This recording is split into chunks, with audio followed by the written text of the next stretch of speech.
ಸಂತ ಅಂತೋಣಿಯವರ ಜೀವನದಲ್ಲಿ ಪ್ರೀತಿ.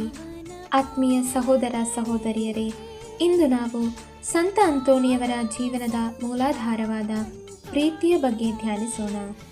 ಪ್ರೀತಿ ಇಲ್ಲದ ಬೋಧನೆ ಕೇವಲ ಶಬ್ದವಾಗುತ್ತದೆ.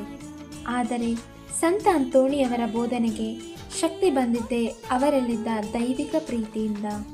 ಅವರು ದೇವರನ್ನು ಎಷ್ಟು ಗಾಢವಾಗಿ ಪ್ರೀತಿಸಿದರೆಂದರೆ ಆ ದೈವಿಕ ಪ್ರೀತಿಯು ಅವರ ಪ್ರತಿ ಮಾತಿನಲ್ಲಿ, ಅದ್ಭುತಗಳಲ್ಲಿ ಮತ್ತು ಅವರ ಜೀವನದ ಪ್ರತಿಯೊಂದು ಹೆಜ್ಜೆಯಲ್ಲೂ ಸ್ಪಷ್ಟವಾಗಿ ಪ್ರತಿಫಲಿಸುತ್ತಿತ್ತು.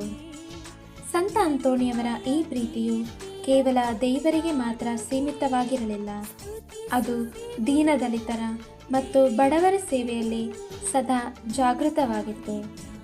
ಹಸಿದವರಿಗೆ ಅನ್ನ ನೀಡುವ ಸಂತ ಅಂತೋಣಿಯವರ ರೊಟ್ಟಿ ಎಂಬ ಸಂಪ್ರದಾಯವು ಇಂದಿಗೂ ಅವರ ಮಾನವೀಯ ಪ್ರೀತಿಗೆ ಸಾಕ್ಷಿಯಾಗಿದೆ. ನನ್ನ ಅತಿ ಚಿಕ್ಕ ಸಹೋದರರಿಗೆ ನೀವು ಏನು ಮಾಡಿದಿರೋ ಅದನ್ನು ನನಗೆ ಮಾಡಿದಿರಿ ಎಂಬ ಕ್ರಿಸ್ತನ ಮಾತಿನಂತೆ ಅವರು ಪ್ರತಿಯೊಬ್ಬ ದೀನನಲ್ಲೂ ದೇವರನ್ನು ಕಂಡು ಸೇವೆ ಮಾಡಿದರು. ಅವರ ಕ್ಷಮಾಪಣ ಗುಣವು ಪ್ರೀತಿಯ ಉತ್ತುಂಗ ಸ್ಥಿತಿಯಾಗಿತ್ತು. ಅವರು ದಾರಿ ತಪ್ಪಿದವರನ್ನು ದ್ವೇಷದಿಂದಲ್ಲ, ಬದಲಾಗಿ ಕರುಣೆಯ ಪ್ರೀತಿಯಿಂದಲೇ ಸನ್ಮಾರ್ಗಕ್ಕೆ ತಂದರು.